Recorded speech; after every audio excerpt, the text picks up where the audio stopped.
What is up, Republic of Gamers, and welcome to ROG Pulse.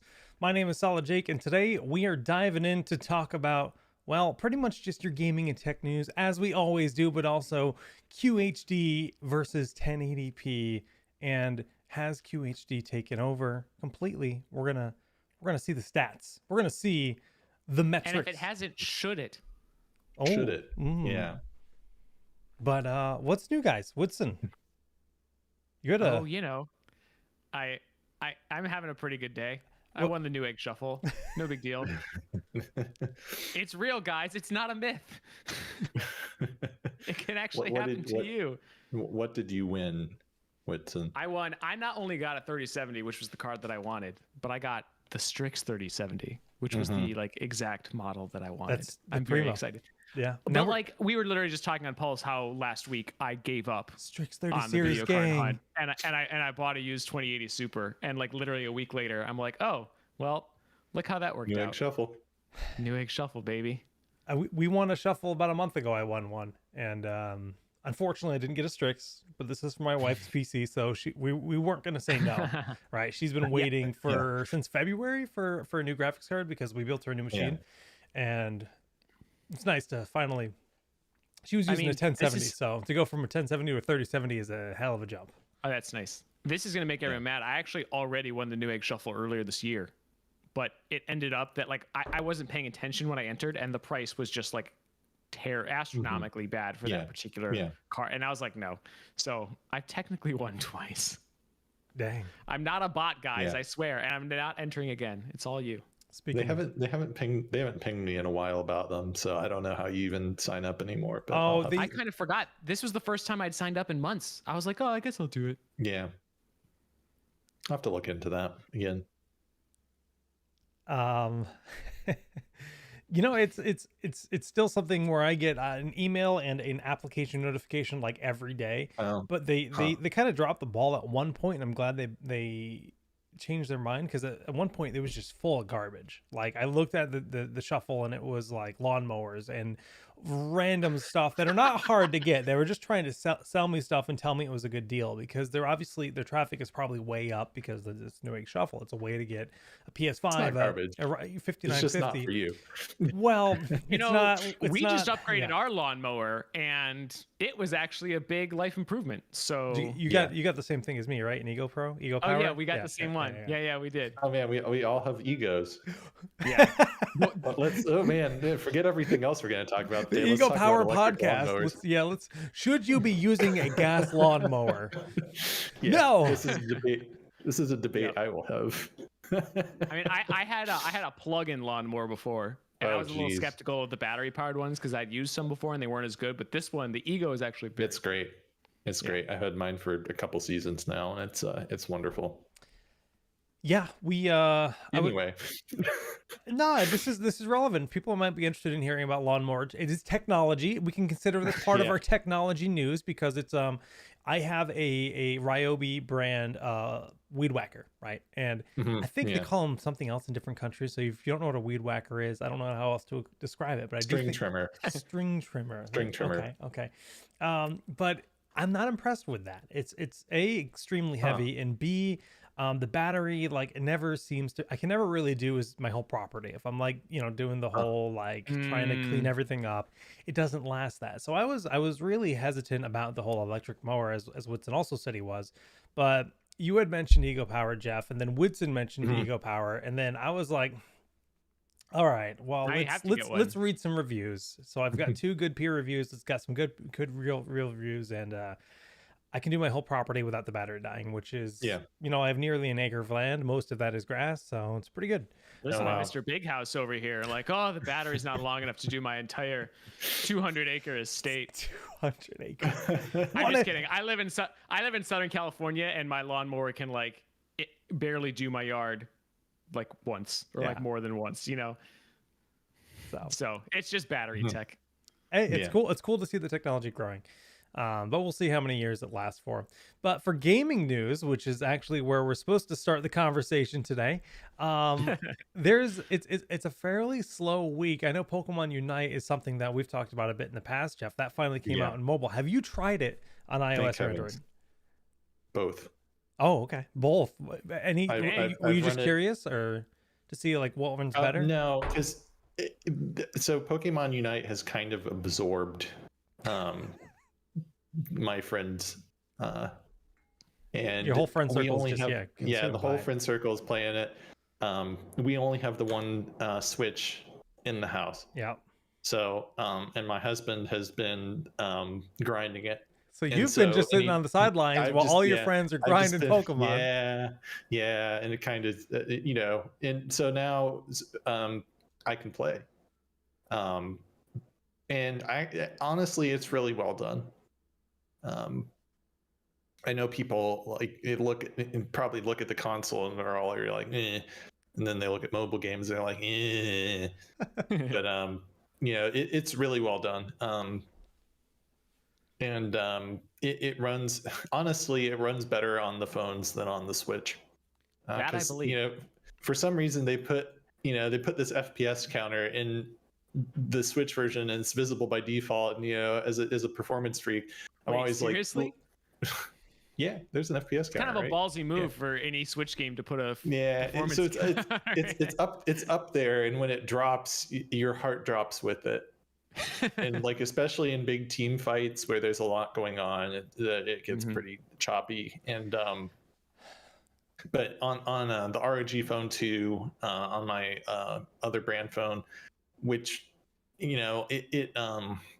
it's a solid 60 FPS all the time. I wish it would take advantage of the higher refresh rate of the ROG phone screen, because I'm pretty sure 120 frames per second on that game, 120 hertz would look glorious. That'd be nice.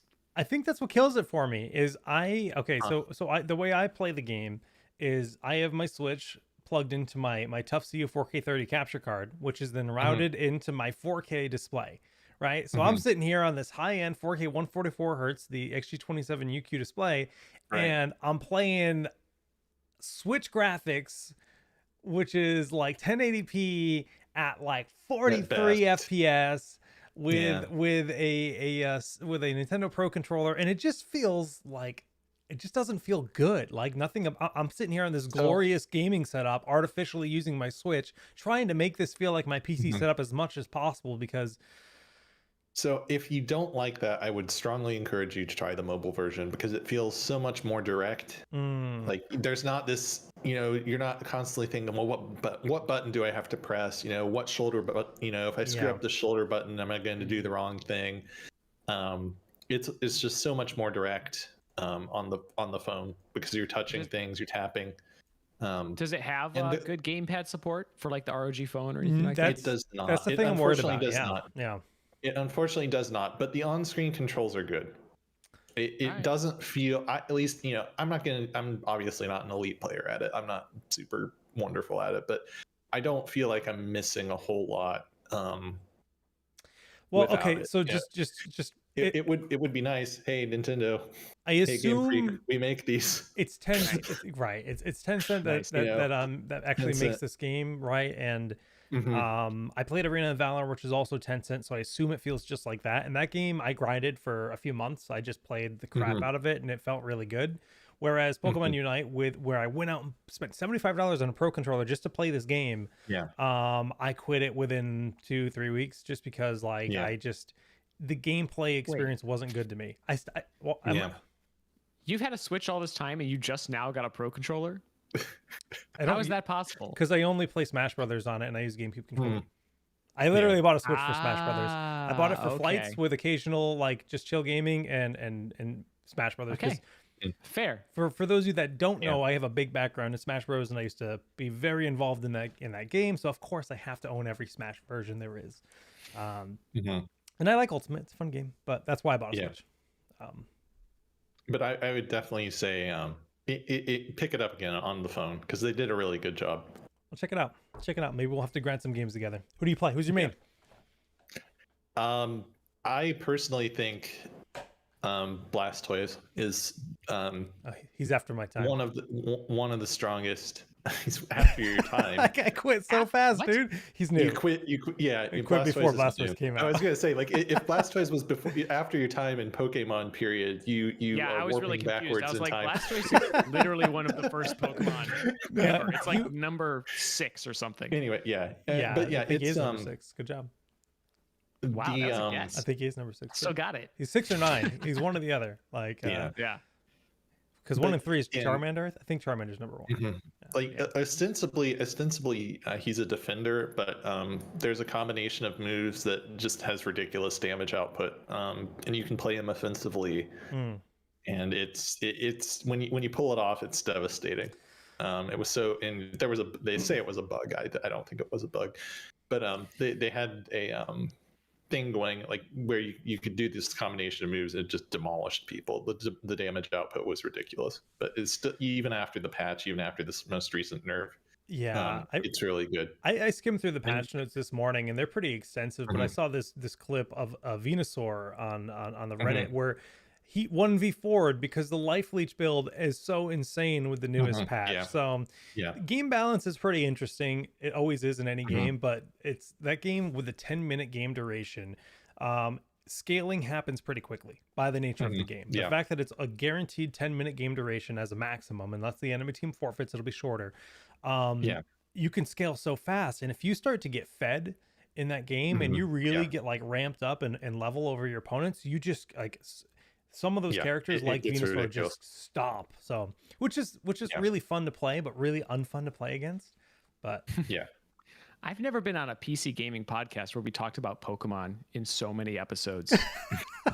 Like, I feel like we talk about Pokemon Unite every episode of this show. well, okay, all right. Which is just funny. It's a big deal, right? So I mean, the this thing, is like, yeah, I have I used to be a 2 MOBA million. podcaster. Like I for mean, a full-time job, I talked about MOBA. So this is a And MOBA. MOBAs So are very PC. Yeah, So it's very interesting to see that like MOBA's finally coming to, No, and it makes sense. It's just to funny. to be perfectly honest, I could never get my head around League of Legends or Dota 2. Like, there's just too much going on. There's too many items. It's like, what the hell do I do? you should have played Heroes of the Storm, man. Should have been your game. But Darn.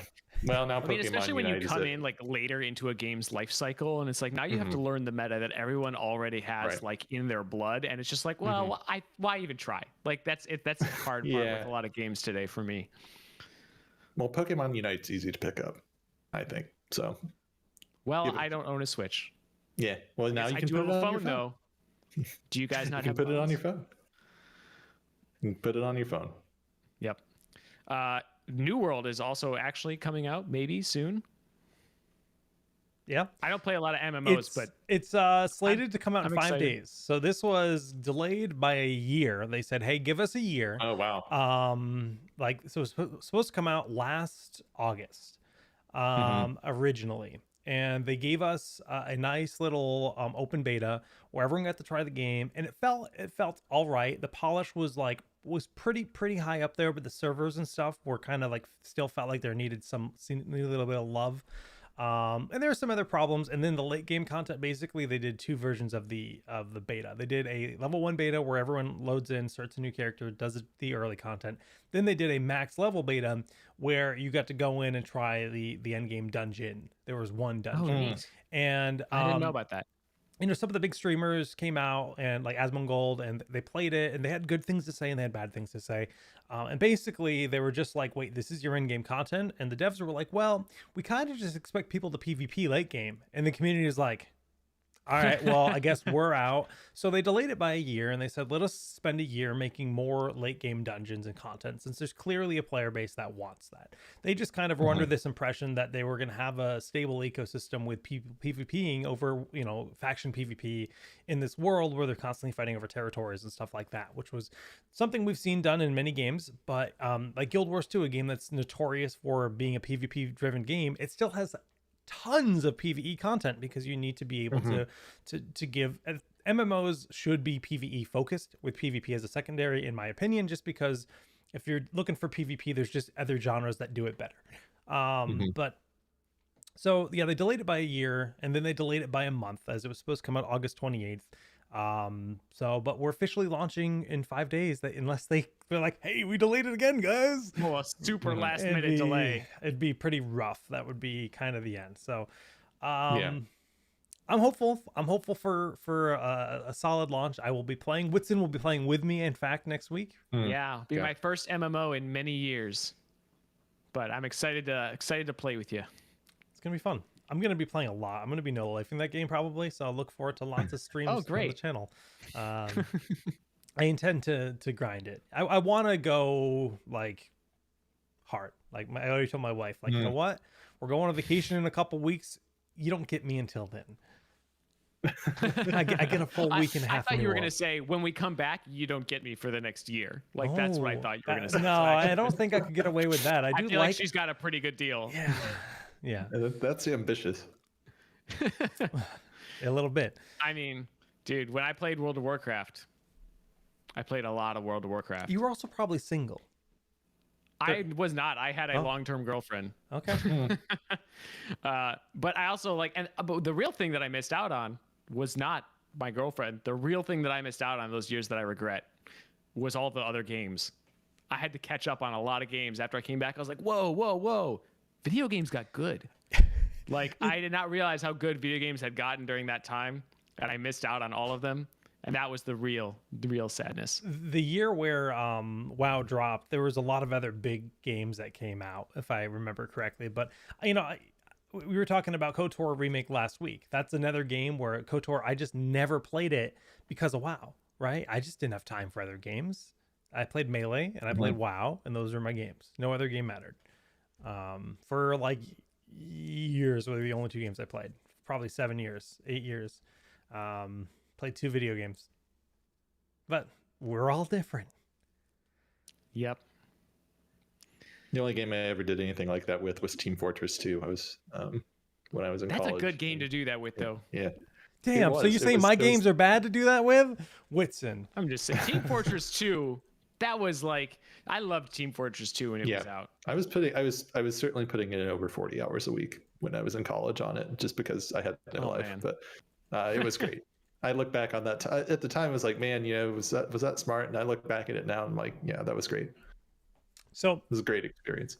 Sorry to interrupt, but we do the giveaway timer did end. So as always, the giveaways are in Twitch chat only, twitch.tv/AsusROG. The term for today is panda in all caps. Panda. Get your pandas in chat. Panda, when I got World of Warcraft, I had the collector's edition, and it came with there were 3 pets. Oh, you got the those are worth money. If your account has one of those OG. I know. I don't think it does anymore. I'm not really sure what happened, because there was such a long break in there. I remember the last time I went back, I asked, I was like, do I still get this? And they were like, somehow your account got transferred or something. And I was like, bummer. But yeah, I had that little panda for a long time. They had the panda. There was something else, and there was a Zergling. Was the other Zergling, Diablo, and Panda? Was awesome. Zergling, Diablo, Panda. Oh, it was Diablo. Okay, yeah. A little mini Diablo. Yep. That's what it was. Yeah, it was cool. Yeah, I still play WoW. I'm a special breed, but I play Classic. I went back to Classic just when it came out. I was like, I gotta play a little bit of it just for the nostalgia hit. Just inject the nostalgia into my veins. It was a good couple days there. Yeah. But yeah, I don't know. After when I liked World of Warcraft, but when I came back, I caught up with all these games I'd missed, like Portal and Mass Effect and all these other games that are still like in my top 10. You know, it's hard to look back at that and not like be mad at myself for ignoring every other game on the planet for so long. Did you play any Burning Crusade? I'm just curious. We're gonna pick our giveaway winner in just a second, guys. No, I never. I mean, dude, I'm very slow gamer. I think I played for years and I only ever got to like level 30 or 40 something. Oh, okay. Like I never got to end game content. Oh, they just released the new phase of endgame content in Classic Burning Crusade, where they and it's super nostalgic for me, because I remember working really hard and it took us weeks to down some of these bosses, but like the knowledge available with modern forums, streaming, YouTube, etc., none of those tools existed back then, right? Different. So to learn how to like the mechanics of a boss fight, also everyone was like disconnecting because they had like 56k internet in the middle of nowhere, or like you know, like maybe 4 gigs of RAM in their PC, and they can't even like the flames come down from the boss in the middle of the boss fight, and their PC is getting 4 FPS, and they're like, why'd you die? It's like, my computer was lagging. That was a real thing back then. Dude, Yeah. I played that game on a white MacBook with a Oh, Core Duo.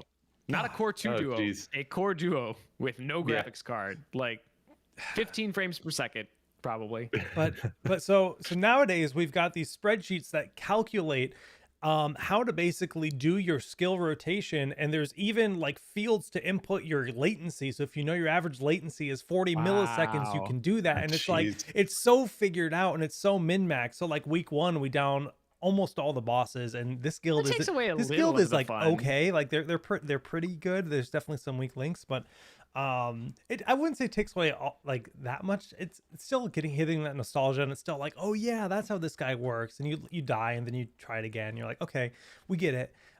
Because we didn't want to like completely, I don't know, automate it like the experience, Mhm. right? We wanted to kind of figure it out. But anyways, Mhm. let's draw the winner for the giveaway, and then we'll transition to our tech discussion, which you can actually we can start right now. Boo, make a little transition, and let's draw our winner. We're doing one winner for this giveaway, two more at the end of the stream. Grim Razor, please confirm that you're here in Twitch chat. Grim Razor. And just an update, I think I have figured out how to get the bot and even giveaways working in Twitch, but or in YouTube. But we need to comply with some legal things on YouTube. By basically posting the rules on a external website. So chat. So as soon as you guys, just so you guys know, we are working on getting you guys taken care of on the YouTube side. Rules. If only we had a copywriter that we could ask to do something Well, we like need that. to have a physical link I'm just kidding. somewhere. But that's for us to figure out. Okay, Grim Razor, congratulations, man. We'll get you a key at the end of the stream. Let's transition to talking about some tech news. DLAA. This was the big thing this week Nice. that like kind of got me excited. I'm like really, really curious about this. NVIDIA released in Elder Scrolls Online, speaking of MMOs, a new tech called DLAA. So instead of DLSS, deep learning super sampling, it's deep learning anti-aliasing. So it's kind of a new approach to anti-aliasing that I think is supposed to kind of get away with some of the blur and stuff we get with TAA, but not be quite so hard on the resources, right? Like a lot of other types of anti-aliasing can be. And also like a little bit higher quality than DLSS. Is that maybe an accurate description you'd say, Jeff? It's so what DLS, I mean, I think to I know they're different. They're fundamentally like yeah, different. to analyze this, I mean, it's actually the same thing. It's just being applied in different ways. So DLSS usually takes a lower resolution image and uses a AI neural network to upscale it to basically fill in the blanks, going from 2560 by 1440 to 4K or whatever. What DLAA does is it enhances image quality on a native resolution image. So if you're playing at 1080p, you're not like rendering lower going up. It's just 1080p. It's just applying that same reconstruction image quality enhancement to those output frames. So you're starting, it's using that intelligence it's garnered by working with the 16K offline renders or whatever to improve the image quality of the idea is if native res. Your GPU is powerful enough to play at native resolution, you can still make use of those tensor cores and that AI network to enhance the image further. Yeah, exactly. Which is really cool, and I'd like to see this in more games, particularly because you can see some comparisons on YouTube and stuff with the Elder Scrolls Online, and I feel like MMOs are maybe not the best example to really showcase what a tech like this can do, because they don't tend to be as high fidelity as a lot of other like AAA games. I think the Elder Scrolls is a great looking game, but I would really love to see this tech, like the on and off, compared in like a really high fidelity game to see what it can pull off. But I'm excited that it exists. Yeah, so new anti-aliasing options are always cool, because I think if you're gonna screw with one thing in your graphics settings, I mean, if you're super sensitive to aliasing, MSAA, multi-sampled anti-aliasing has always been the gold standard. The problem is it's extremely costly. Yeah, really. puts a performance hit on your system. Yeah, it's extremely costly to do 4x or 8x MSAA, and I'm reading this Tech Power Up. Shout out to those guys, great work. I'm reading their review of DLAA, the initial implementation. They say it's better than TAA, which we might expect at costs about 8% of performance, relatively speaking, which is a good result. So you're saying 8% more than TAA? 8% fewer frames per second than okay, TAA just average. Than TAA. Okay, yeah, that's not too bad. Yeah, it's not too bad. They say it's a much better outcome. So yeah, TAA can be add a little bit of blur to the image, which kind of annoys a lot of people. And you can use like artifacts. NVIDIA.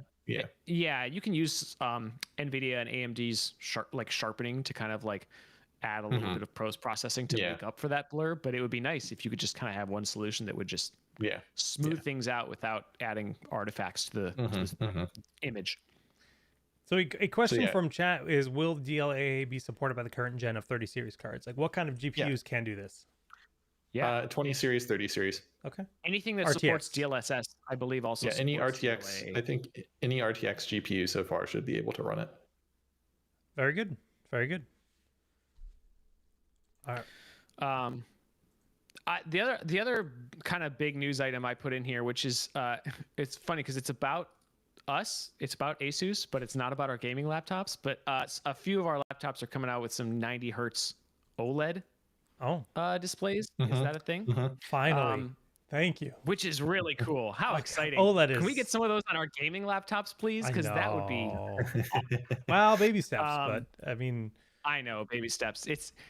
I mean, I love this, all the OLED displays that I'm seeing from Asus lately. That's just... OLEDs took too long to come to laptops. It's a game changer. When if you've seen an OLED TV, you already know what I'm talking about. But to have it on a laptop is just so nice because laptop displays, everything looks so crisp and beautiful. And I would love to see the high refresh OLED display is good news for hopefully gaming in the future. Yeah, absolutely. And then there was a tiny bit of Twitch news this week. Also, Jake, I didn't read super deeply into this, but so basically, I mean, it doesn't change a whole lot. It's just it's an agreement they have with the music industry that's going to slightly change the way they deal with copyright strikes. So if you get a DMCA strike, it's an external company that's basically coming in and forcing you to comply with. I don't know why my OBS capture keeps freezing, but apologies for that. I'll see if I can restart it somehow without ruining everything. But anyway, so it's just a copyright system. So now they're saying that in-house Twitch is going to be able to do this themselves and be a little bit more lenient by like saying, hey, you can't use this music, we need you to take that VOD down. So rather than your account just getting banned outright, and it's like, oh crap, I have to like contact Twitch customer service, now I can't stream for 5 days and I can't make money because I made a mistake. They're gonna be like, all right, we need you to do this. And then if you do it a second and third time, they're gonna be like, okay, we're punishing you now. You've been given human warning from another person and you're not respecting that, so you're going to pay the price. So unfortunately, this is the dream is that we get to the point where there's some kind of AI algorithm built in that is going to give a small portion of your ad revenue to the music artist or something, right? That's the dream setup. So that, because honestly, as a streamer, I always had music on because I streamed multiplayer games where it's not a story-driven game. It's more about my knowledge of the game, me playing the game, and me talking about my thought process throughout the game, right? Playing MOBAs. Yeah. But without music, I'm like... And and there are, there are options out there if you want to do copyright-free music and it's not even just like...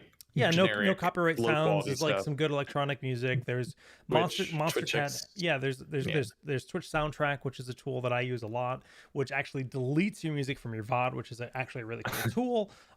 And there's also and Juno Beats or whatever. And Juno Beats, Monstercat. Yeah. There's a bunch of there's a bunch of services that you can get, like a Monster Cat subscription.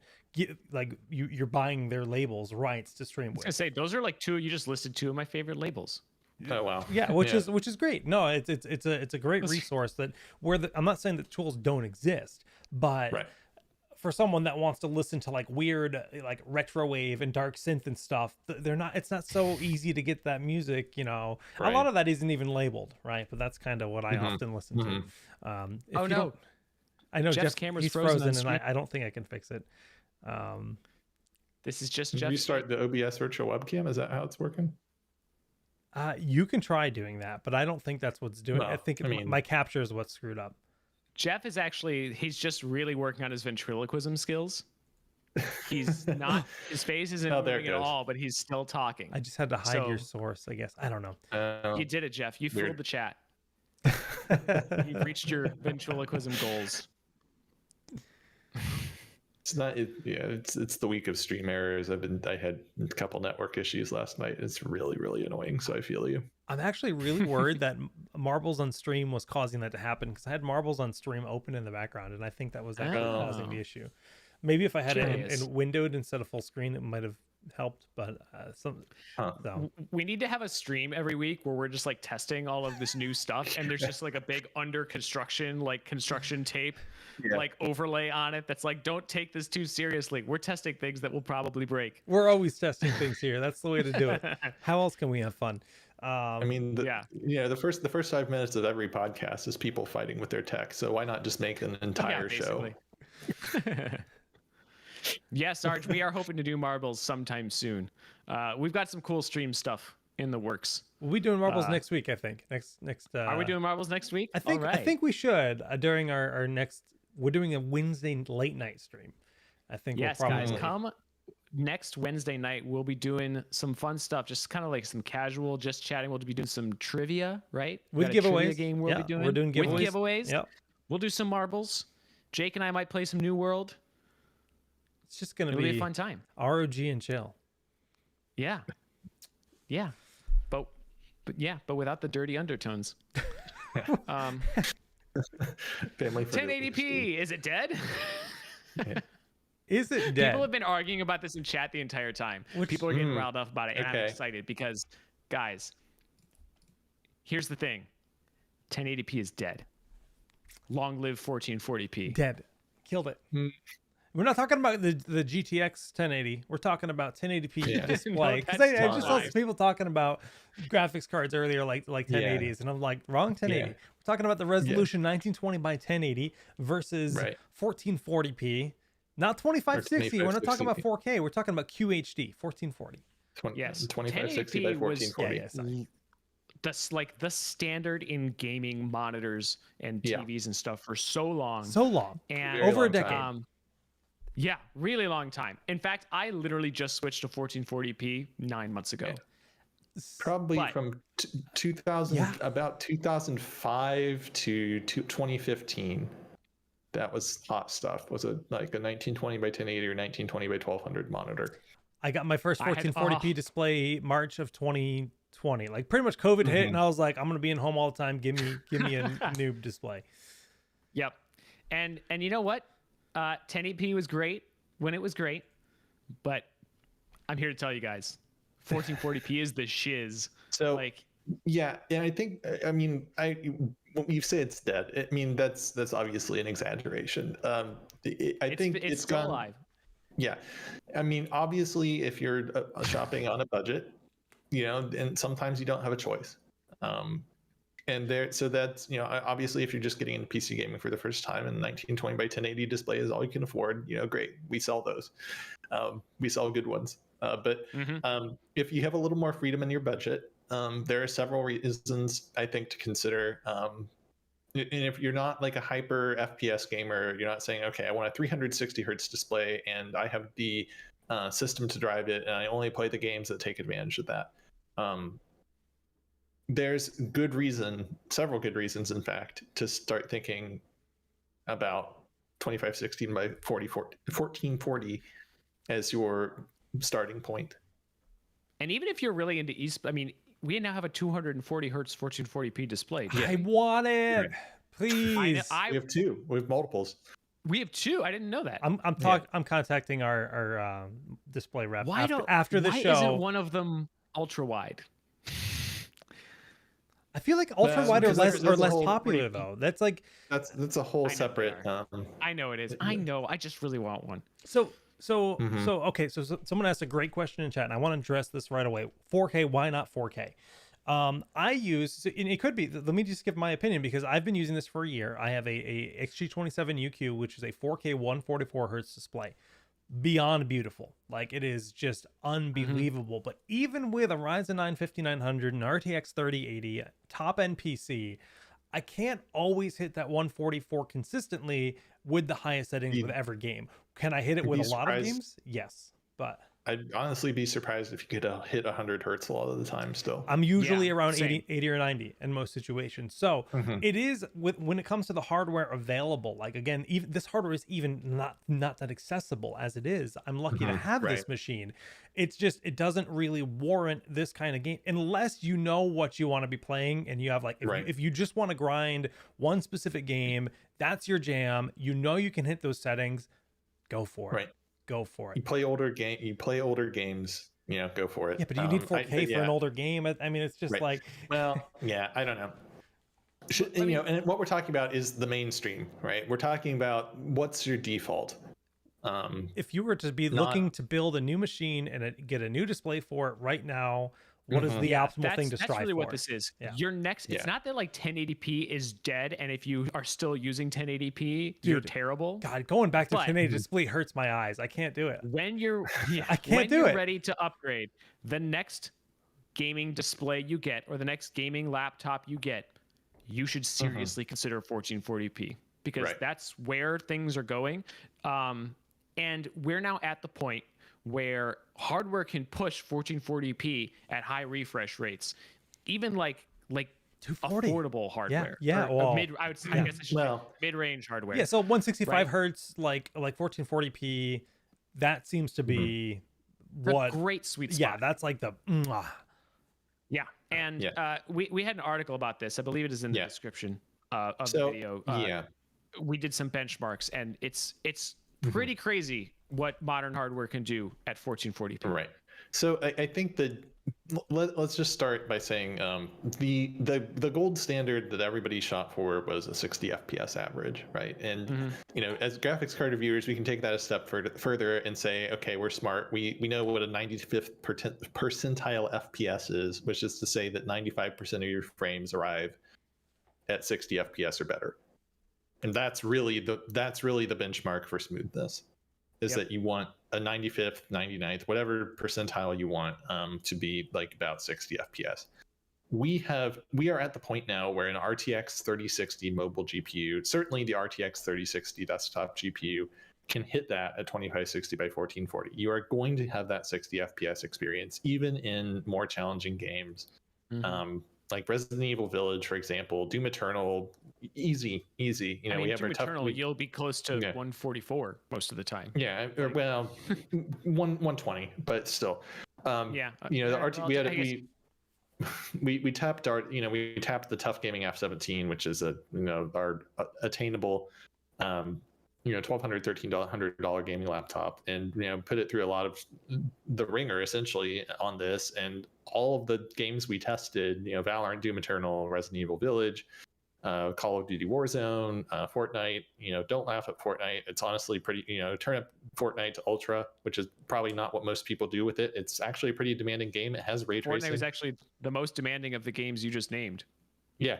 It's probably Draw probably with distance, ray tracing. There's a lot of variables, Yeah. lighting, like a lot of players on the screen at once. Those things add up. Right.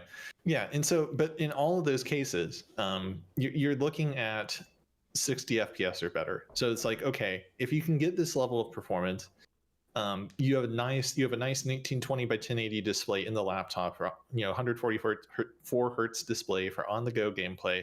Come home, hook it up to your 1440p display. Or if you're building a new PC, you can get like an RTX 3060 or a 2060 Super probably. 2060 And, Super works great at 1440p. Can't Yeah. speak from experience. Yeah, right. So it's like with a variable refresh in all of the gaming displays we sell these days are variable refresh rate too.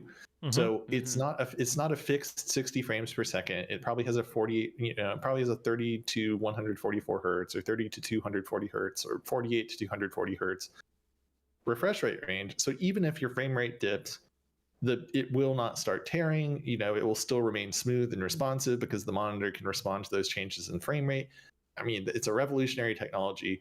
You don't have to worry about that what console gamers call a locked 60. Right. You just let it go, and it's great. Console I mean, on gamers 2560, don't have locked 60. They have locked 30. yeah. Just And so we are at we are at a place. Yeah.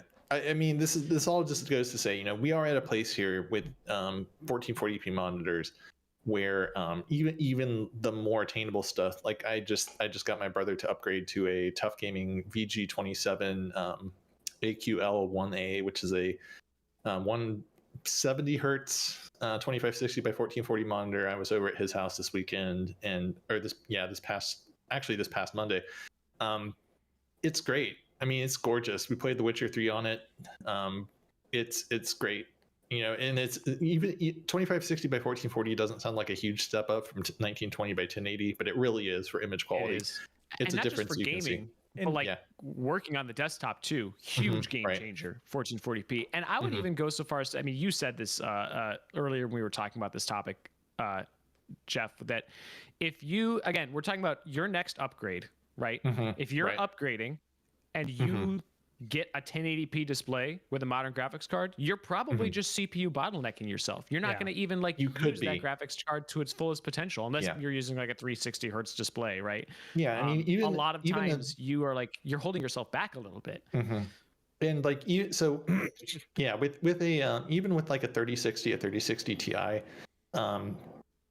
if you're not running like an Intel, Ryzen 7 5800X or an Intel 10 or i7 or i9 10850K, I think, or a 10 or an 11 700K or something, you're at that point, you have this ultra fast graphics card, and it could be underutilized. You could fire up GPU-Z and you can see it's like 70-75% utilized in games like I don't know. I mean, take your pick. Like, we learned this in school. You want to have a well-balanced diet. You can't just eat all fruit and all veggies. You got to have a well-balanced CPU, GPU, and display. It's all part of the same ecosystem. And so, if you got a 1080p display, you're playing a game that does tend to be CPU bound. Like, you're leaving computational resources on the table that could be going towards increasing your frame rate or like better looking images on a higher resolution display at the same frame rate. So it really does, if you're like, well, 1920 by 1080 is good enough. Well, first go look at the monitors in store at your local Micro Center or Best Buy or whatever, because I think it does look better. Second, like you're getting more for, again, you're getting better looking images at the same frame rate. And we also have a tool, we also have tools available to us now that we didn't have in the past. And we were already talking about DLSS. If your frame rate, if you're used to this paradigm of, oh, well, I have to drop my monitor resolution, I have to drop my settings, I have to make the game look worse to get more frames per second. We don't have to, we are in a world now where you don't have to do that. You can just turn on DLSS balanced at the same settings, at your monitor's native resolution. And you might, you're looking at it and you might say, oh, well, I'm only getting 45 frames per second in like control or whatever. Turn on DLSS, suddenly you're getting 60, 70 frames per second, right? And it looks about, it looks better, or and the games where you would need to do that are not the ones that you'd usually be CPU bottlenecked in. Right. Like we're like those real, like the Red Dead Redemption type games. That maybe get you kind of lower on the frame rate scale. That's where DLSS can really shine. If you don't have like top end hardware, like if you're using like the 2060 Super, like you were saying, the DLSS is going to be a godsend in those scenarios. But even in the RTX 3060 laptop, the Tough Gaming F17 we were just talking about, right? you have this tool now where you can essentially say, well, I want more performance. I can do that in one click. And it's really revolutionary. Like I may sound like over enthusiastic about DLSS, but I was a graphics card reviewer for several years before joining ASUS. And I don't think it's an understatement to say that DLSS and similar technologies are some of the most revolutionary things we have available to us that have come along in basically the past decade. When I interviewed for this job, Jeff asked me what I thought the most exciting graphics technology happening right now was, and I said DLSS, like hands down. NVIDIA is, I mean, ray tracing is actually is amazing. It's awesome, incredible, yeah, for sure. But DLSS is more exciting to me for these exact reasons. Like and in terms of the longevity of a system, like keeping your system longer and being able to play the games that you want at the graphical levels that you want, the high frame rates that you want for a longer period of time, DLSS is going to make your laptop last longer or your GPU last longer. That's amazing. Right. That's a game changer. You know, especially with monitors, I tend to look at monitors as a if you're not trying to be on the cutting edge, I look at monitors as a 10-year investment. Yeah. And like think about like all the monitors I've bought in my life have lasted about 10 years before I switched over to something else. Do the same thing. Keep monitors for a long time. I have two displays that I'm getting rid of, and I looked at the back. You know, it says like 2012, 2013 on them. I'm like, okay, you know, I had a good run. Yeah, so think about, you know, even so, say you take a display like the ROG Strix XG27 AQM, which is a 270 hertz 2560 by 1440 display. You buy that now, even with your 3060 Ti, and you're like, well, I might not be able to drive it at 270 hertz all the time. But as technology advances, as new GPUs come along, you know, as you play with DLSS or whatever, you're going to be able to grow into that display. You're going to be able to take advantage of more of its refresh rate range over time. Like the way we think of adaptive sync monitors, variable refresh rate monitors, you know, you just want as much capacity as possible. You want as much peak frame rate as possible, because as graphics cards advance or you upgrade your system, you're going to be able to take advantage of more of that over time. Whereas if you're like, well, I'll only need the, you know, I'll compromise, I'll get the 120, I'll get the 144. You know, that's as good as that display is ever going to look.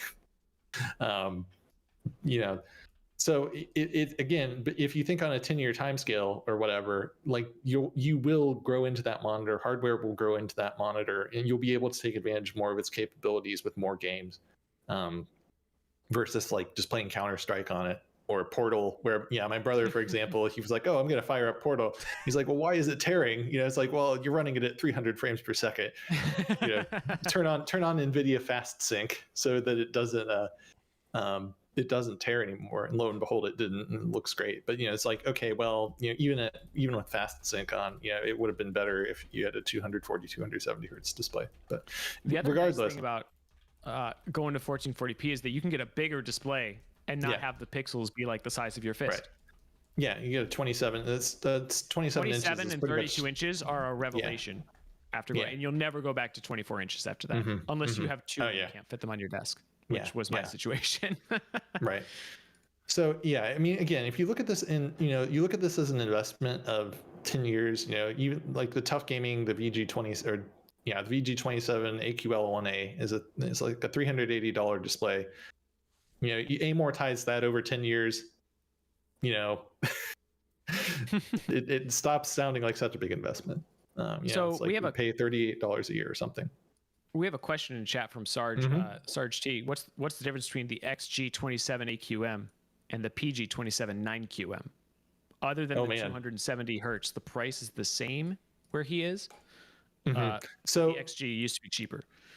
So the cool thing about we haven't talked about the PG279QM yet, but we should, because it's, you know, that's a 240 hertz 2560 by 1440p display. It's an ROG Swift. It's the dream, guys. Yeah. 240 hertz is amazing. Yeah. And so what the PG279QM has in it that the XG does not is the NVIDIA reflex latency analyzer. So yeah, so the PG279QM essentially has all of the latest graphics tech in it, and essentially esports performance tech. Right.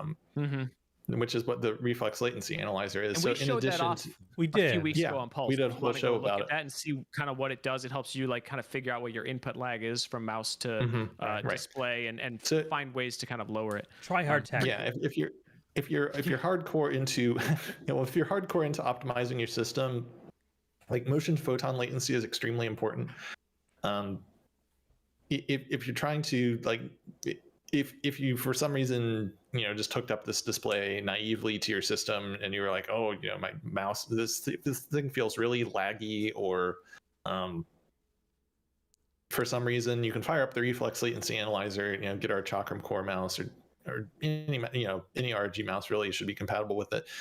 Fire that up, fire up the reflex latency analyzer, take a look, and it's like, oh well, suddenly my system latency is hundreds of milliseconds.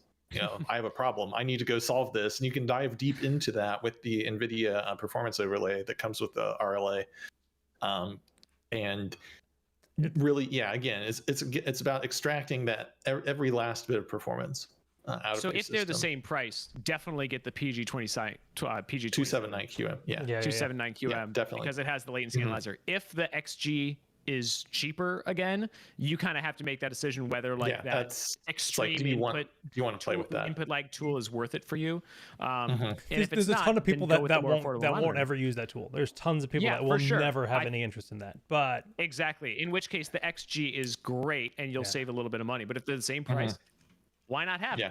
Yeah. One day you may want it. It's fun to play with. We're all tweakers here. Tweakers. That is a weird word to. Just to audibly call this out, we did draw a winner like 7 minutes ago. It was Proof Truth. We went through that in chat. So just make congrats to Proof Truth. We also never switched the bottom thing to QHD versus 1080p. No, I'm not used to this yet. It's fine. This is my new. The other, I don't know, is the PG279, the PG279 QM might support the ROG desk mount kit, where the XG might not. I The desk didn't mount know kit, we had an ROG desk mount kit. That's cool. we have a unique base for our displays that is very consistent on a lot of our panels.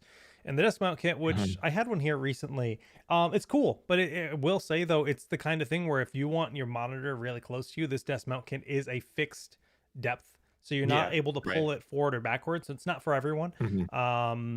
I'm someone that likes to have my display pretty darn close to me, but that's just me. But yeah, that the big difference with the PG279QM is the reflex latency analyzer. Yeah, I want to ask you guys a personal question in terms of personal preference. Do you guys think do you guys prefer playing on a 27-inch display, let's say, or like a bigger? Would you rather have like a 32-inch display?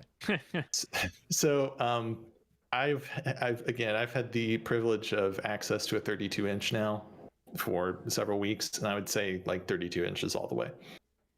It's more immersive, it fills more of your vision. All else being equal, I would say absolutely just get the 32. For every kind of game, just across the board? Again, personal preference. I think that's, this is a personal preference, discussion. Yeah. Woodson? I would say yeah. My answer is the same, but with more caveats. So I know what you're going. First of all, to say I know what you're going for when you say every type of game, and I would still say yes. Like if I'm playing Overwatch or whatever, I'd probably still rather play it on a 32-inch display. All other things kept equal, refresh rate and all that. Only because I'm not like that crazy serious about it, and to me, it's not too big. If I had a 43-inch display on my desk, that might be a little too big for me. Yeah. As for 32 inches versus 27, here's the thing. For gaming, purely for gaming, 32 inches all the way. 27 inches is still an upgrade from 24. Do not get me wrong. You will love it. 32 is like, you'll be doing that the whole time. Just whoa. The downside of 32 inches is that at 1440p at 32 inches is the similar pixel density to 1080p at 24 inches. And for me, that just will not do in 2022. If I were to go 32 inches, I would want it to be 4K, even if I weren't necessarily running games at 4K, because I don't want my desktop to look like garbage. Games are a little bit more forgiving of those resolutions, or you can use DLSS or something like that. But I use my desktop for gaming and work, so it's very important that my display adhere to both of those situations, and that's why I have a ultra wide instead of a 32-inch 16:9. If I were just doing gaming on this, 32-inch 16:9 all the way. Interesting. Okay, good to know. Good feedback. My wife is about to buy a new panel, and I took my ProArt 32 and put it where her desk is, so we can like get a reference point for like how it's gonna fit. Does she want to do dual display? There's like a lot of different things, right? Because she has a built-in. It's kind of, she's like a cubby office where it's like a desk wall to wall, and it's almost 6 feet wide, but it's not super wide. So with a desk, 32-inch display, you could fit another display, but it starts to get a little tight in terms of like, if you're looking to have the right angles, and maybe if you did a vertical display, it would work, yada yada. So but that was some good feedback in terms of like, well, if you're going 32, you really want to make sure you have 4K, and she wants an art display, she wants a pro art. So you're right though about the dual display too. I'm a dual display diehard. I can't go back to just one monitor for work. Honestly, even for gaming, I like having the second display. I need it for Discord or documents or frame rate stats and all that kind of stuff. Like I can't go back, and 32 inches on a lot of desks would be prohibitive for a second display. Maybe if you put it in portrait mode, which I am doing now. I have a dual monitor desk mount, like a desk clamp, and I don't think it actually technically supports 32 inches. So that's that's the other thing you got to watch out for. You got to make sure that a lot of desks you can buy in the store are just not big enough these days. Can I just complain about that for a second? Don't buy desks, buy workbenches. I built a desk out of a door, so it's 80 inches. That's what we just did. Yo, dude, it's amazing. Amazing. Best desk I've ever owned by far, and it was so cheap too. I learned a little bit about staining and polyurethaning and stuff. I haven't done a lot of woodworking in my day, and it just turned out amazingly well. I still actually wish it were a little bigger because I have really big speakers.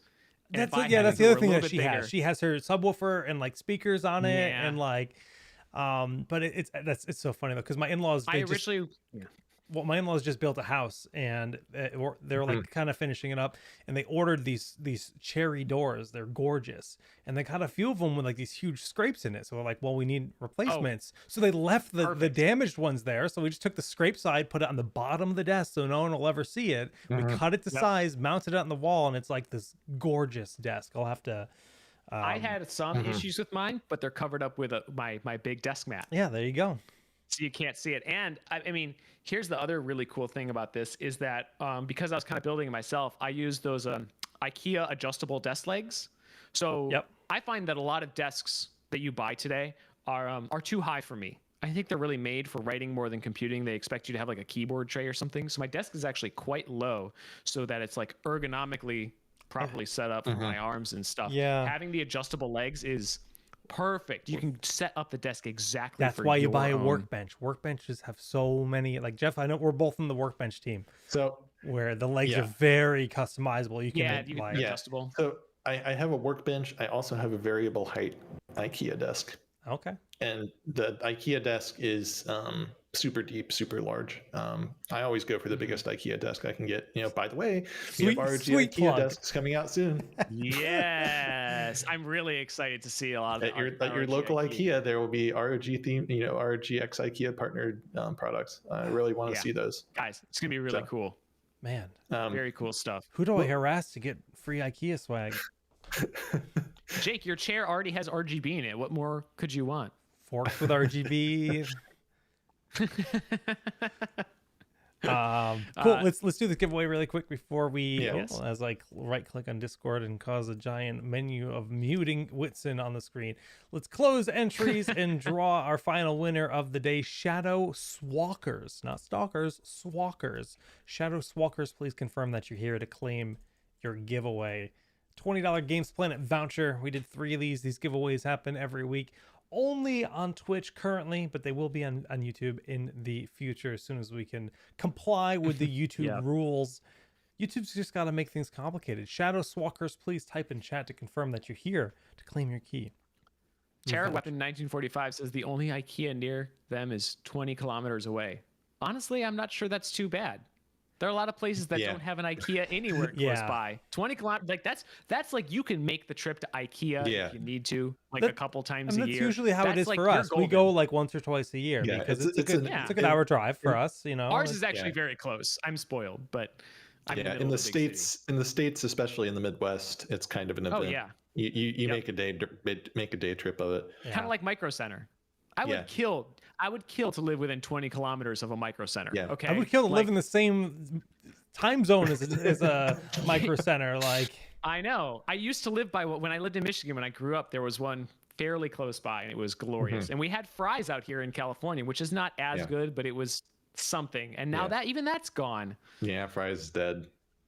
Dead as a doornail. It was dead like for 2 years before. We got all the got all the parts from my brother's PC upgrade from Micro Center, and it was great. I would spend much more time in there if we hadn't arrived like 15 minutes before close. We rushed in there like we need a PC and we need it now. I would live in a Micro Center if I could. Yeah. But alas, hey, but you know what? I got like this graphics card shipped from Newegg to my house in like 18 hours. That's amazing. It's the fastest I've ever had anything shipped to me from order to door. And so I'll take it. Can you remember what it was like 10 years ago building a PC from Newegg, order the parts, 9 days later you get it? Yeah. I know. Oh my You're just like waiting at the door like, oh, come on, get here. And they don't, or you'd have to order it from separate stores and they'd come in separate boxes. Like and it would always be like, like the last piece to come would be the one you need the most. Like the last piece to come would be the CPU. And you're like, I literally can't do anything until I have the CPU. Newegg has a distribution center in Indianapolis because that's where the big FedEx hub is. And it usually takes it's only like a day to get anything shipped here from there. Yeah, so. we have a warehouse in LA. I think that's why it's so quick.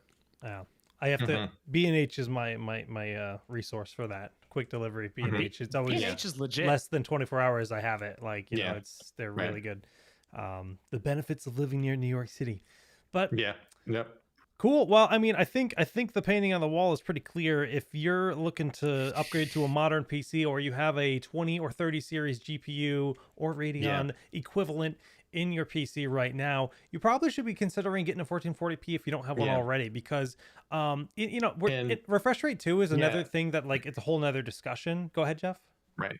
No, I was gonna say, I mean, in general, like just look at the age of your display. If you upgraded your PC recently and your monitor is 10 years old or whatever, it's like just everybody's been telling you that your 1080p 60 display is just fine. You know, you don't have to upgrade the rest of the PC around it. They're wrong. They're wrong. And really, I think if you're gaming on anything less than 120 hertz, you're doing yourself a disservice. Yeah. The feel of an actual mouse on that kind of monitor, even just on your desktop, like a wallpaper is in front of you and you're moving your mouse around, it feels noticeably better. And then you jump to 240 and it's like, whoa. And then sometimes I just move windows around to but it's like make me feel like my purchase was worth it. I've done that, and I've gone in and I've then gone to display and restricted my display to 60 hertz, and I'm like, like I just hate it. It's like just want to vomit everywhere. Sorry for it's not good. This is the problem, is because then once you've used 240 hertz, it's hard to go back to 144. And now even 144 feels like, this isn't good enough. Now that I've reviewed, it's like it could be smoother. It could always be better. So now I'm just waiting for that ultra wide 240 hertz 1440p display to come out. I will say though, if you do upgrade it and you plug everything in, use your DisplayPort connection, not HDMI. If your graphics card has DisplayPort, use DisplayPort. That's part one. Part two, make sure you go into Windows display settings and select the proper refresh rate. It will oftentimes not be what it doesn't. It doesn't do it. It will default to 60. Oh God, it's. I thought it does not. It still does not. Yeah. My brother got his new monitor. He plugged it in. I asked him, like, can you see a difference? He's like, well, no, not really. And I'm like, well, did you go into the display settings and change it? And he's like, oh, no. Yeah. I think I spent. It's like, so you absolutely need to check. You absolutely the number of Reddit threads you see from people who have owned a 144 hertz display for like a year and just now figured out to enable it is just crushing. that was me like 6 years ago. Yeah. Oh, Yeah, Jay, it was like tragic. like 6 months. I was oh, like, honey. I like went to a LAN. I went to it was actually like New York Comic Con, and there was some ESL had a tournament there for StarCraft 2 or something. And I remember I was working the event, and I just sat on one of the PCs and I tried it, and I was like, my God, this feels so much better than my PC. And one of the other refs is like, well, what do you have for a panel? I'm like, I have a 144 hertz Asus monitor, and that's true, I did. And it honestly just like was set to 60 FPS by default, like 59.57 or whatever that other resolution is by default. And he's just like, you got to change it. And it's like, oh my God. Got a Deathwish says even when you reinstall your display driver, sometimes it can revert to 60 frames per second. No. So check it once in a while, guys. Check back occasionally. When I'm playing Stepmania or DDR, it's immediately obvious if the game's refresh rate settings if they fall back to 60 for whatever reasons. Everything just gets choppy and it's terrible. Feels It's terrible. Like, Yeah. it feels terrible. Well, And if like I said, if you're one of these people, you're one of these dyed in the wool people who's like, oh, you can't see a difference. 60 hertz is good enough for everything. nope. Please go to a store. Please go see a properly configured high refresh rate display for yourself, and then buy it because you'll be immediately convinced. Yep. Makes all the difference. I think refresh rate's more important than resolution, like by a long shot. Oh, for sure. Yeah. But 1440p lets you have it all. You have higher resolution, high refresh rates, and at a reasonable Although price. I would personally still go for 1440p 60 hertz over 1080p 120. Maybe again for gaming, no. For With a console, if you're purely gaming, you might be right. I would go 1080p if you're purely gaming, but yeah, it's hard for me to look through a purely gaming lens when I use my computer for so much other stuff. Right. yeah, It's hard. But yeah, you might be right. For gaming only, I would probably go for the 120 hertz. For anything interactive that's not like just clicking around in Excel, you need higher refresh rates because even my the PA32UQ that I have here, it's a 60 hertz 4K display. Even that, every time I use it, I'm just like, it's like dragging a slug around on the screen. It feels terrible. I bought a 4K FreeSync monitor back when that was a very new thing that only has a 48 hertz to 60 hertz refresh rate range. I've been kicking myself for it. I've been kicking myself for it ever since.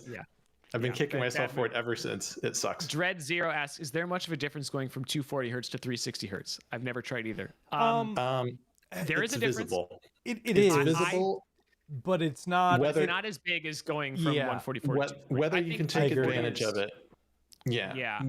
Whether you can take advantage of it is down to your skill level, I think. Yeah, but there's a visible difference. That I could tell a difference, but it is much more subtle. 240 and 144 is much more noticeable than I thought it would be. I think 240 is like that's my new white whale, like my new goal. 360, I'm not.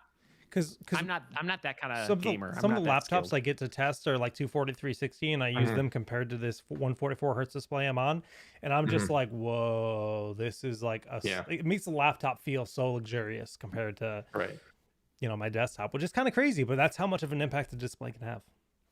Yeah. Cool. Well, we are over time. We try to keep this to an hour 10 minutes, rambling about displays, but this was we never do anymore. Yeah, we're always going over nowadays. But that's not a problem, guys. Thank you for tuning in. We just want to call out once again that we are now officially have an RSS feed, and we're working on getting the show up to iTunes and Spotify and Google Play. I'm one episode behind on it. I'm going to go update it right now, but I'm posting it in the chat. Yeah, orgpulse.podbean.com if you're interested in checking out our RSS feed so that you guys can listen on the go, or just if you prefer to not have not all of our shows have a whole lot of compelling video, elements. Some of them do. Some of them have like besides Jake's face. But next week what we're doing is we're going to be unboxing the Moonlight White peripherals live on stream. Oh nice. So that's going to be a lot You're going to want to watch that one on video. Yeah. That's definitely. So every once in a while we get cool stuff. I'm going to leave them in their box. We're going to ASMR it up. I'm going to it's going to be a good time. I don't know exactly what. I know there's a box on the way to me. I don't know what's in there. We're going to find out. I think it's probably a mouse, keyboard, headset, but might be more. Find out. Cool. Yeah. But I'll put that on the calendar. Yeah, it's going to be good. Yeah, maybe I'll make you join me. We'll talk about mice and keyboards. Well, beyond that, we are going to be doing, like we said, a late night stream next Wednesday. Tomorrow, we're going to be playing some more video games, possibly Star Wars Squadrons.